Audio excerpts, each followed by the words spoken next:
சரண் Krishna YouTube சேனலுக்கு உங்களை அன்புடன் வரவேற்கின்றேன். உங்கள் முன்ஜென்ம பாவங்கள் நீங்க, உங்கள் குடும்ப கஷ்டங்கள் அனைத்தும் தீர, உங்கள் தலைமுறையே சிறப்பாக இருக்க, இந்த 3 ஜீவராசிகளுக்கு உணவு குடுத்தாலே போதும். அது எந்த ஜீவராசி, எப்படி உணவு கொடுக்க வேண்டும் என்பதை பற்றி இந்த வீடியோவில் தெளிவாக பார்க்கலாம். நம்ம சேனல்ல உள்ள வீடியோவை ஃபர்ஸ்ட் டைம் நீங்க பார்க்குறீங்க அப்படின்னா, மறக்காம நம்ம சேனலை சப்ஸ்கிரைப் பண்ணி வச்சுக்கோங்க. நம்ம சேனல்ல தொடர்ந்து குலதெய்வ பதிவுகள், ஆன்மீக தகவல்கள் வந்து கொண்டே இருக்கும். வாங்க வீடியோக்குள்ள போகலாம்.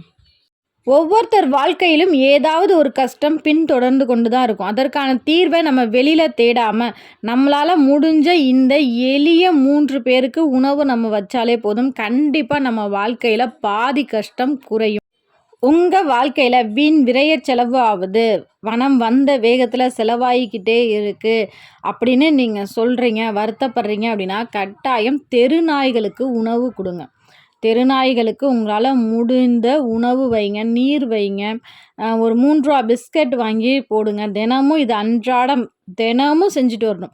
ஒரு நாள் செஞ்சுட்டு எனக்கு கடனே குறையல, எனக்கு விரை செலவு வந்துக்கிட்டு தான் இருக்குது அப்படின்னு சொல்லக்கூடாது.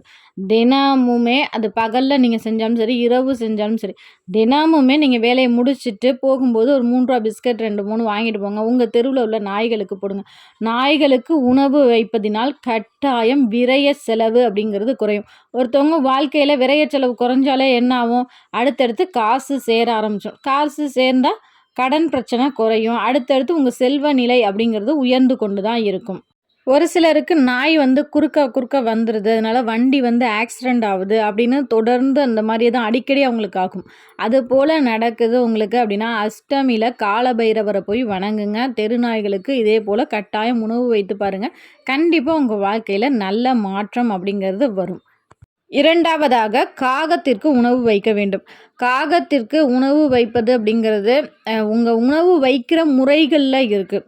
நீங்கள் தினமுமே சாதம் வடித்து அதை நீங்கள் சாப்பிடுவதற்கு முன்னாடி எடுத்துகிட்டு போய் வச்சிங்க அப்படின்னா, அது உங்களோட முன்னோர்களின் ஆசீர்வாதத்தை கிடைக்கும்.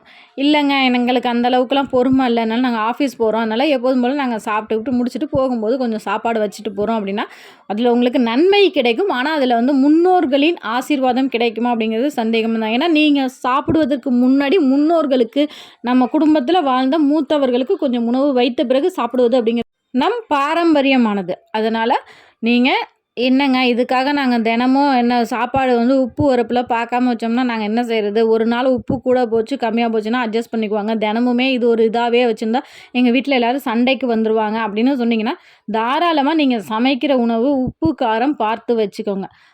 நீங்கள் சாப்பிட்றதுக்கு முன்னாடி உங்கள் வீட்டில் உள்ளவங்க எல்லோரும் சாப்பிட்றதுக்கு முன்னாடி ஒரு கரண்டி சாதம், குழம்பு எல்லாம் ஊற்றி ஓரமாக ஒரு தட்டில் எடுத்து வச்சுருக்கோங்க. நீங்கள் சாப்பிட்டதுக்கு பிறகு கூட அந்த சாப்பாடை கொண்டு போய் நீங்கள் மாடியில் வச்சுருங்க. காகம் எந்த இடத்துல உங்கள் வீட்டுக்கு வருதோ அந்த இடத்துல வச்சுருங்க. இது போல் நீங்கள் தொடர்ந்து செய்யும்போது முன்னோர்களின் ஆசீர்வாதம் கிடைக்கும். பித்ரு சாபம் நீங்கும். பித்ரு தோஷம் இருக்குது அப்படின்னாலும் அதுவும் நீங்கும். இது போல் நீங்கள் பித்ரு சாபம்லாம் இருக்கிற வீட்டில் தான் இந்த குழந்தை பாக்கியம்லாம் இல்லாமல் இருக்கிறது, ஊனமுற்ற குழந்தைகள்லாம் பிறக்குது அப்படின்னா அந்த வீட்டில் பித்ரு சாபம், முன்னோர்களின் சாபம், அடுத்தது குலதெய்வ சாபம் இதெல்லாம் இருந்துச்சுன்னா தான் இது போன்ற அமைப்புகள் இருக்கும். இதை நீங்கள் தொடர்ந்து காகத்திற்கு சாதம் வைக்கும்போது கண்டிப்பாக இதில் இந்த சாபங்கள் விலகி குழந்தை பாக்கியம் கிடைக்கும். மூன்றாவதாக பசுவிற்கு உணவு வைக்க வேண்டும். பசு அப்படிங்கிறது அனைத்து தேவர்களும் அனைத்து கடவுள்களும் வாசம் செய்யக்கூடிய ஒரு புனிதமான உயிர். அந்த உயிருக்கு நம்மளால் முடிஞ்ச உணவு தானம் அப்படிங்கிறது கொடுக்குறோம். ஒவ்வொரு அமாவாசையிலும் தாய் தந்தையருக்கு திதி கொடுப்பவர்கள் உணவு தானம் கொடுப்பாங்க பசுவிற்கு. அது மட்டும் இல்லை, குறிப்பாக ஒரு 5 பொருள் கட்டாயம் கொடுப்பாங்க.